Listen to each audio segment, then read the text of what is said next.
Hello and welcome to our YouTube channel जाम study 9 friends. आज हम आपके लिए 18 सितंबर के महत्वपूर्ण करंट अफेयर्स लेकर आए हुए हैं। वीडियो अगर आपको अच्छा लगे तो लाइक करें, चैनल को सब्सक्राइब करें और दोस्तों के साथ शेयर जरूर करें, क्योंकि करंट अफेयर किसी भी एग्जाम में महत्वपूर्ण भूमिका निभाते हैं। तो चलिए शुरू करते हैं। आज का पहला प्रश्न है, पीएम मोदी ने किस राज्य में सुभद्रा योजना शुरू की है? तो उड़ीसा में शुरू किया गया है, यानी ऑप्शन नंबर डी इसका राइट आंसर हो जाएगा।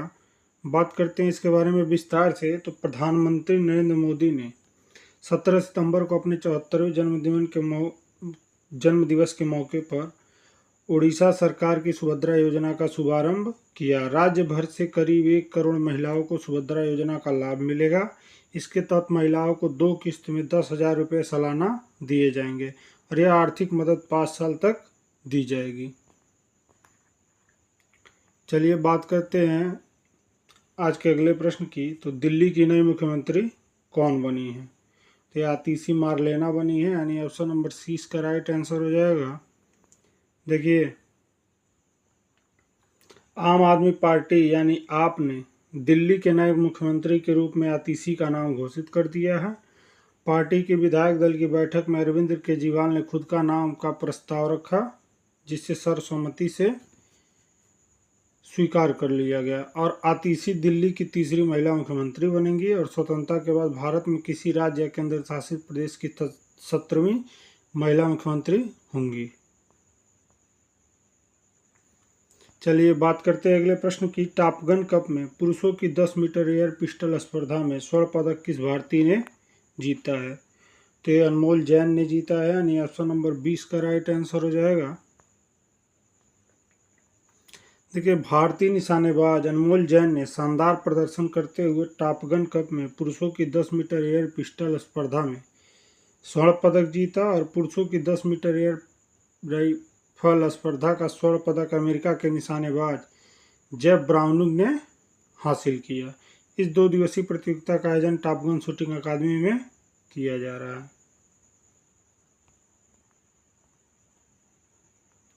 चलिए बात करते हैं अगले प्रश्न की। तो भारतीय नौसेना की 2 महिला अधिकारी किस जहाज से दुनिया का चक्कर लगाने के अभियान पर रवाना होंगी? तो ये INS तरोड़ी के द्वारा होंगी, यानी ऑप्शन नंबर ए इसका राइट आंसर हो जाएगा। देखिए,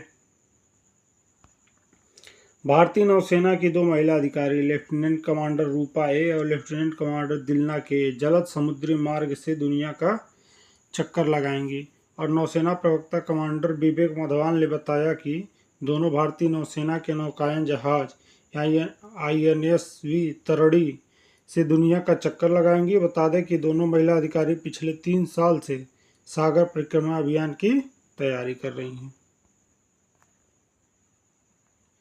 चलिए बात करते हैं अगले प्रश्न की। कौन सा देश विश्व में पहली बार न्यायिक सुधार के तहत अपने न्यायाधीशों का चुनाव करेगा? तो ये मैक्सिको करेगा, यानी ऑप्शन नंबर सी इसका राइट आंसर हो जाएगा। देखिए, मैक्सिको ने एक संवैधानिक सुधार पारित किया है, जिसके तहत शीर्ष न्यायालय सहित सभी सत्रों पर न्यायाधीशों को राष्ट्रव्यापी चुनाव के माध्यम से निर्वाचित किया जा सकेगा, जो वैश्विक स्तर पर पहली बार हुआ है। देखिए, प्रमुख सुधारों में शीर्ष न्यायालय के न्यायाधीशों की संख्या को घटा कर 9 करना, 12 वर्ष की कार्यकाल सीमा निर्धारित करना और न्यायाधीशों के लिए न्यूनतम आयु को घटाकर 35 वर्ष करना है और आवश्यक कार्य अनुभव को आधा करके 5 वर्ष करना भी शामिल है। चलिए बात करते हैं आज के अगले प्रश्न की। पीएम मोदी ने किस राज्य में 3800 करोड़ रुपए की परियोजनाओं का शुभारंभ किया है? तो ये भी उड़ीसा में किया गया, यानी ऑप्शन नंबर 20 का राइट आंसर हो जाएगा। देखिए, प्रधानमंत्री नरेंद्र मोदी ने उड़ीसा में 28,000 करोड़ रुपए से अधिक की रेलवे परियोजना और 1,000 करोड़ रुपए से अधिक की राष्ट्रीय राजमार्ग परियोजना का उद्घाटन किया। इन पहलों का उद्देश्य क्षेत्र में विशेष रूप से भुवनेश्वर के आसपास बुनियादी ढांचे में सुधार और कनेक्टिविटी को बढ़ावा देना है। चलिए बात करते हैं आज के अगले प्रश्न की। तो किसने तूतीकोरिन अंतर्राष्ट्रीय कंटेनर टर्मिनल का उद्घाटन किया है? तो ये भी प्रधानमंत्री नरेंद्र मोदी जी ने किया है, यानी ऑप्शन नंबर डी इसका राइट आंसर हो जाएगा। देखिए, प्रधानमंत्री नरेंद्र मोदी ने तूतीकोरिन इंटरनेशनल कंटेनर टर्मिनल का उद्घाटन किया। इसे भारतीय समुद्री बुनियादी ढांचे का नया सितारा बताया गया है। इसमें 14 मीटर से अधिक गहरा ड्राफ्ट और 300 मीटर की बर्थ है। और टर्मिनल का उद्देश्य जो है लॉजिस्टिक लागत को कम करना, बंदरगाह की क्षमता को बढ़ाना और 40% महिला कार्यबल के साथ महिलाओं के नेतृत्व को विकास को बढ़ावा देना है। चलिए बात करते हैं आज के अगले प्रश्न की। तो माइटवाई ने स्टार्टअप के लिए समृद्धि योजना का कौन सा समूह लॉन्च किया है? तो ये दूसरा समूह लॉन्च किया है, यानी ऑप्शन नंबर सी इसका राइट आंसर हो जाएगा। देखिए, इलेक्ट्रॉनिक्स और आईटी मंत्रालय ने समृद्धि योजना के दूसरे चरण का अनावरण किया, जिसका लक्ष्य 125 स्टार्टअप्स को 40 लाख रुपए तक की फंडिंग के साथ समर्थन देना है। और यह जो है यह पहल भारत के सॉफ्टवेयर उत्पाद उद्योग को बढ़ावा देने पर केंद्रित है, जिसका लक्ष्य जो है मेंटरशिप प्रदान करके और उत्पाद विकास में सुधार करके 300 स्टार्टअप तक पहुंचाना है। कार्यक्रम जो है ये मौजूदा एवं नए त्वरक से भागीदार को प्रोत्साहित करता है।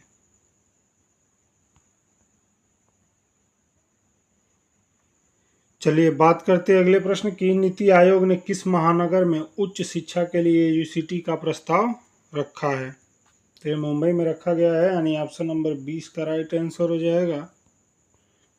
चलिए बात करते हैं इसके बारे में। तो देखिए, नीति आयोग मुंबई के महानगर क्षेत्र यानी एमएमआर में एजू सिटीज स्थापित करने की योजना बना रहा है, जिसमें नवी मुंबई और एमटीएचएल जैसे क्षेत्रों पर ध्यान केंद्रित किया जाएगा।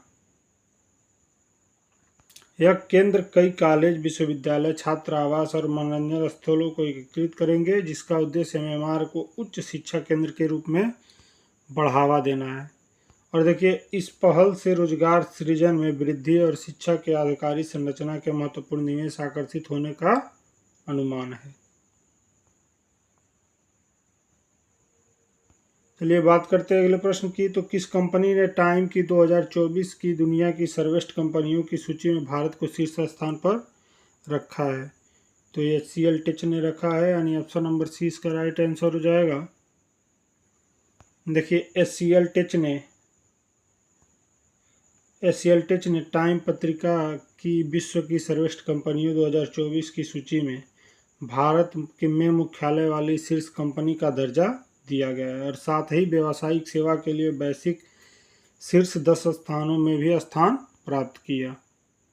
देखिए, कंपनी के नवाचार, स्थिरता, कर्मचारी मूल्य प्रस्ताव पर मजबूत फोकस और इनकी मान्यता में योगदान दिया है। HCL टेच ने 20.45% लाभ दर्ज की है तथा JNI माध्यमों से विकास को आगे बढ़ा रही है। बात करते हैं अगले प्रश्न की। तो भारत के किस पदाधिकारी ने 8वें भारत जल सप्ताह का उद्घाटन किया है? तो राष्ट्रपति द्रौपदी मुर्मू जी ने किया है, यानी ऑप्शन नंबर 20 का राइट आंसर हो जाएगा। देखिए, राष्ट्रपति मुर्मू ने जल की कमी को दूर करने के लिए प्राचीन भारतीय जल प्रबंधन प्रणालियों के पुनरुद्धार और कुशल जल उपयोग पर जोर दिया। कुएं और तालाबों जैसे जल निकाय समुदायों के लिए महत्वपूर्ण रहे हैं। भारत की 80% पानी का उपयोग कृषि में किया जाता है। और देखिए, पृथ्वी पर उपलब्ध जल का केवल 2.5% ही मीठा जल है, जिसे स्थायित्व के लिए संरक्षण अत्यंत आवश्यक हो जाता है। चलिए जान लेते हैं कुछ महत्वपूर्ण करंट अफेयर्स। और तो देखिए, अडानी ग्रीन एनर्जी ने सौरभ को CFO यानी चीफ फाइनेंशियल ऑफिसर नियुक्त किया है। देखिए, तालिबान ने अफगानिस्तान में पोलियो टीकाकरण अभियान को स्थगित कर दिया है। और HSBC इंडिया ने वैश्विक शिक्षा भुगतान शुरू किया है। और फ्रांस के थियरी ब्रेटन ने यूरोपीय संघ के आयुक्त पद से इस्तीफा दे दिया है। चलिए बात करते हैं अगले प्रश्न की। तो उपराष्ट्रपति जगदीप धनखड़ जी ने किस राज्य में 434 औद्योगिक प्रशिक्षण संस्थाओं में संविधान मंदिरों का उद्घाटन किया है? तो ये महाराष्ट्र में किया गया है, यानी ऑप्शन नंबर सी इसका राइट आंसर हो जाएगा। चलिए अब उन्हीं से जुड़ा एक और प्रश्न है। तो उपराष्ट्रपति जगदीप धनखड़ ने किस विश्वविद्यालय में डिजिटल टावर का उद्घाटन किया है? तो ये रामदेव बाबा विश्वविद्यालय में किया गया है, यानी ऑप्शन नंबर डी इसका राइट आंसर हो जाएगा। चलिए बात करते हैं आज के अगले प्रश्न की। तो भीषण सूखे के बीच भूखमरी को दूर करने के लिए कौन सा देश 200 हाथियों को मारेगा? ये जिम्बाब्वे के द्वारा किया जाएगा, यानी ऑप्शन नंबर 20 का राइट आंसर हो जाएगा। देखिए, जिम्बाब्वे ने 4 दशकों में सबसे खराब सूखे से पीड़ित समुदाय को भोजन उपलब्ध कराने के लिए 200 हाथियों को मारने की योजना बना रहा है, और यह सूखा जो है एल नीनो के कारण और गंभीर हो गया है, जिसके कारण दक्षिण अफ्रीका में खाद्यान्न की कमी हो गई है।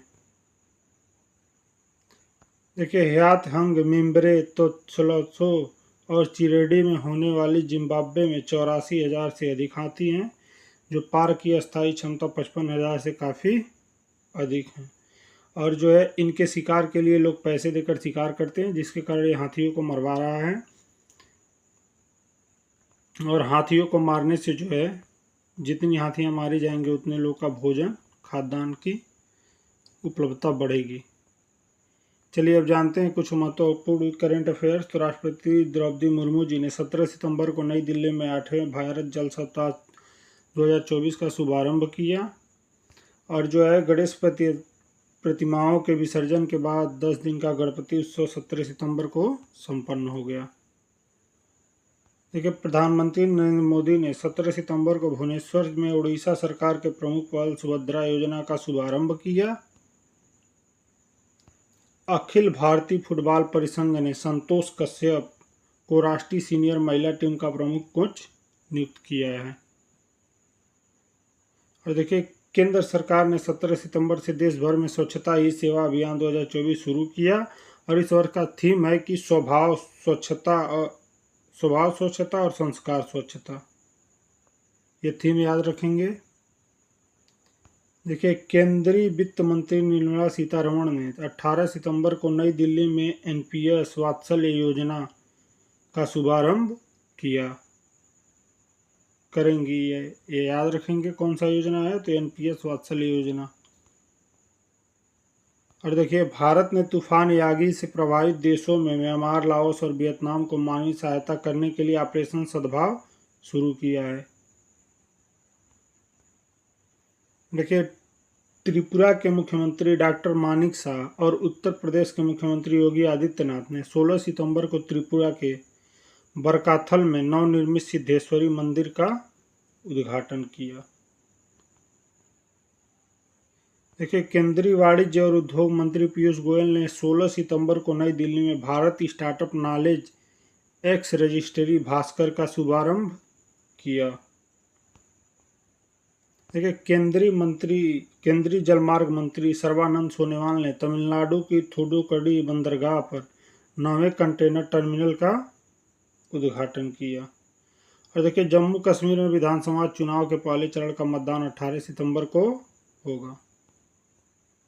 तो ये रहे आज के कुछ महत्वपूर्ण करेंट अफेयर्स। वीडियो अगर आपको अच्छा लगे तो लाइक करें, चैनल को सब्सक्राइब करें और दोस्तों के साथ शेयर करना ना भूलें। धन्यवाद।